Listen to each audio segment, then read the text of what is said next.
Die wêreldbeker sokker is iets van die verlede, met die Nederlanders wat bietjie suur huis toe is en die Spanjaarde met 'n glimlag breër as die Middellandse See. Maar die goudtrein is hier om te bly, vir ons.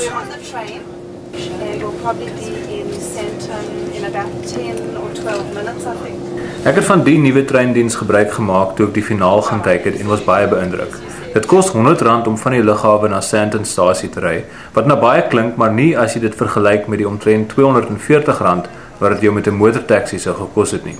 Boonop hoef jy nie te bestuur in die malle Gauteng verkeer nie, en jy is by jou bestemming binne skaars 15 minute. Ja, 15 minute. Op pad ry die trein deur buurte soos Rhodesfield, die eerste stop, dele van Kempton Park, Modderfontein, agter verby Alexandra by Marlborough, die tweede stop, en dan is jy basies al in Sandton.